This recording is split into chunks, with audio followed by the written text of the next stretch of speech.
Hello students, welcome once again. अब हम लोग कुछ और टाइप्स के मैट्रिक्स देखते हैं। Upper triangular matrix.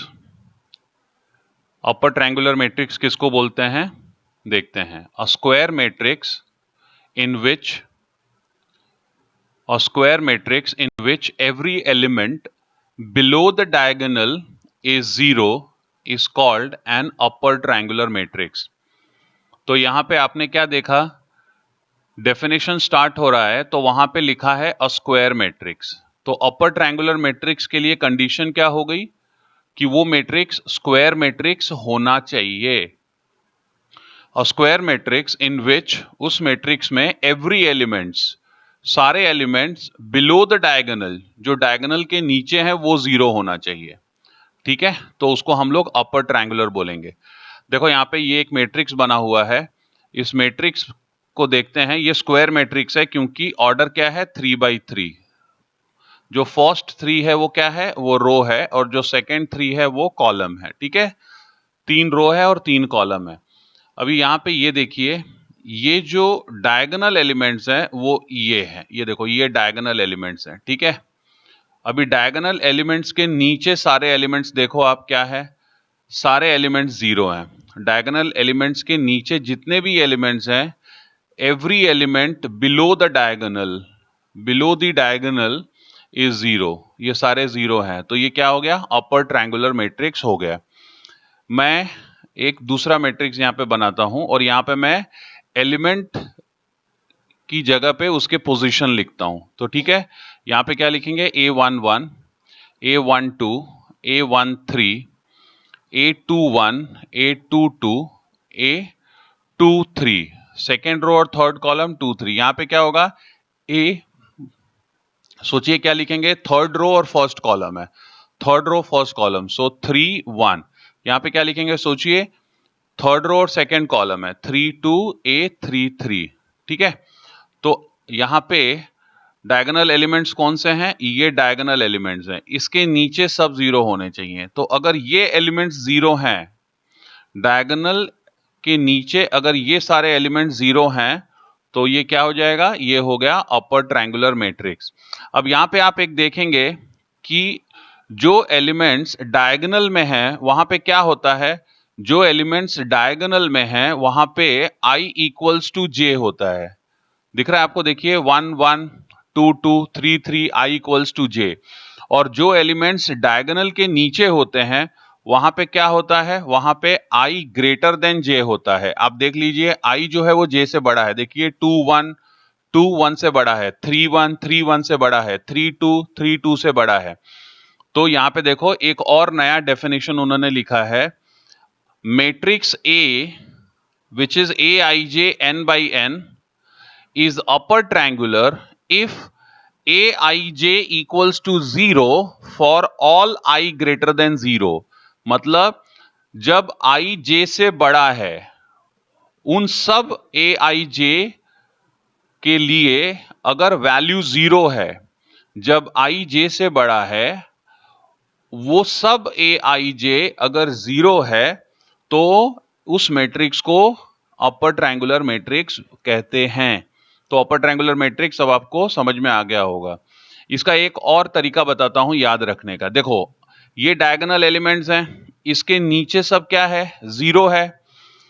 तो डायगोनल एलिमेंट के नीचे सब 0 है, तो हम इसको क्या कहेंगे, डायगोनल एलिमेंट्स के नीचे 0 है, तो हम ऐसा बोल सकते हैं ना, अरे यहां पे तो कुछ भी नहीं है, सब 0 है। तो अगर नीचे कुछ भी नहीं है तो इसका मतलब जो भी है सब ऊपर ही है। तो ये हो गया अपर ट्रायंगुलर। जब लोअर पार्ट 0 है, लोअर पार्ट में कुछ भी नहीं है, तो वो अपर ट्रायंगुलर हो गया। ओके, ये भी तरीका आप अपना सकते हो। अभी हम जाएंगे लोअर ट्रायंगुलर मैट्रिक्स में। Lower triangular matrix upper triangular का एग्जैक्टली अपोजिट है। देखो, a square matrix in which every element above the diagonal is 0। देखो यहां पे ये डायगोनल एलिमेंट्स हैं। अब यहां पे क्या होगा, यहां पे देखो डायगोनल एलिमेंट्स के ऊपर जितने भी एलिमेंट्स हैं वो सब 0 हैं। यहां पे ये सब 0 है, तो यहां पे क्या बोलेंगे, अरे यहाँ पे तो डायगोनल के ऊपर कुछ भी नहीं है, कुछ भी नहीं है मतलब सारे जीरो हैं, कुछ भी नहीं है मतलब मैं आपको एक आइडिया बता रहा हूं, ऐसा मत बोलो कुछ भी, ऐसा मत सोचो कि कुछ भी नहीं है, जीरो तो है, जीरो है उसी को हम लोग बोल रहे हैं क्योंकि सिग्निफिकेंट नहीं है ना।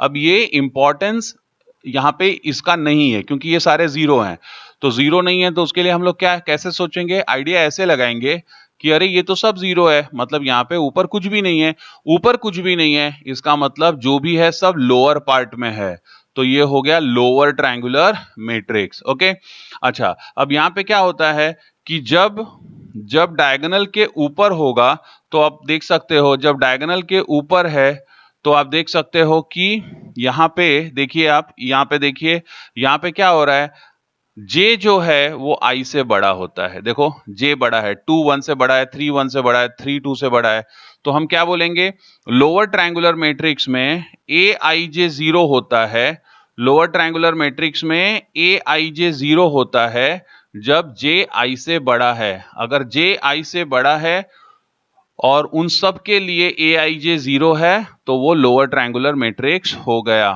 ठीक है, अब इसके बाद में आते हैं नेक्स्ट, अपर अपर ट्रायंगुलर लोअर ट्रायंगुलर हो गया। अब नेक्स्ट है ट्रायंगुलर मैट्रिक्स, देखो क्या है ट्रायंगुलर मैट्रिक्स, यहाँ पे अपर भी नहीं है और लोअर भी नहीं है, सिर्फ ट्रायंगुलर मैट्रिक्स लिखा है। तो देखो, अ square matrix is called a triangular matrix if it is an upper triangular और अ लोअर ट्रायंगुलर मैट्रिक्स, मतलब एक स्क्वायर मैट्रिक्स जो या तो अपर ट्रायंगुलर है नहीं तो लोअर ट्रायंगुलर है तो उसको ट्रायंगुलर मैट्रिक्स बोलेंगे, मतलब दोनों में से कोई भी एक ट्रायंगुलर मैट्रिक्स है वो, तो वो ट्रायंगुलर मैट्रिक्स कहा जाएगा। तो इसका मतलब ये भी एक ट्रायंगुलर, लोअर ट्रायंगुलर जो मैट्रिक्स है वो भी एक ट्रायंगुलर मैट्रिक्स है और जो अपर ट्रायंगुलर मैट्रिक्स है वो भी एक ट्रायंगुलर मैट्रिक्स है, दोनों में से एक भी है तो वो ट्रायंगुलर मैट्रिक्स हो गया। अभी इसके आगे देखो, नोट में इन्होंने क्या लिखा है, इन्होंने नोट में लिखा है, इन्होंने नोट में लिखा है the diagonal scalar unit and square null matrices are also triangular matrices. Diagonal matrix आपको याद है ना, डायगोनल मैट्रिक्स जाके एक बार देख लो, स्केलर मैट्रिक्स देख लो, यूनिट मैट्रिक्स देख लो और नल मैट्रिक्स देख लो जो कि स्क्वायर है, आपको पता चलेगा कि ये सब मैट्रिक्स जो हैं वो ट्रायंगुलर मैट्रिक्स है। क्यों? क्योंकि ये जो मैट्रिसेस हैं, ये जो मैट्रिसेस हैं, ये मैट्रिसेस या तो लोअर ट्रायंगुलर होंगे नहीं तो अपर ट्रायंगुलर होंगे, दो में से एक तो होगा ही होगा, तो इसका मतलब वो क्या है, वो ट्रायंगुलर मैट्रिसेस हैं। इसके बाद में हम नेक्स्ट देख रहे हैं वो क्या है, determinant of a matrix. Okay, तो अभी डिटर्मिनेंट ऑफ मैट्रिक्स को देख लेते हैं। Determinant of a matrix is defined only for a square matrix. याद रखना, अगर तुम्हें किसी मैट्रिक्स का डिटर्मिनेंट डिफाइन करना है, डिटर्मिनेंट ये वर्ड बहुत इंपॉर्टेंट है, ध्यान से इसको पढ़ो।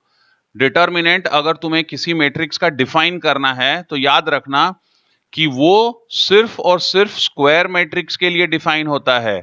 ओके, तो अगर मैंने एक यहां पे ऐसे मैट्रिक्स लिख दिया 1 2 3 5 6 -2, तो अब यहां पे क्या है, ये कितने रोज हैं, 2 रोज हैं और कॉलम्स कितने हैं, 3 कॉलम्स हैं, तो ये इसका ऑर्डर क्या हो गया, इसका ऑर्डर हो गया 2/3। क्या ये स्क्वायर मैट्रिक्स है? नहीं, तो ये स्क्वायर मैट्रिक्स नहीं है तो इसका डिटर्मिनेंट डिफाइंड नहीं है। ओके, सिर्फ स्क्वायर मैट्रिक्स को ही डिटर्मिनेंट डिफाइन होता है।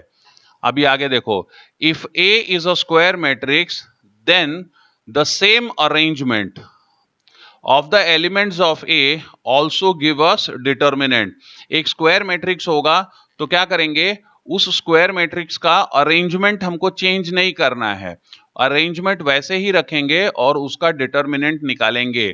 किसी भी स्क्वायर मैट्रिक्स का डिटर्मिनेंट कैसे डिनोट करते हैं, इट इज डिनोटेड बाय, ये देखो, you write A within parallel lines.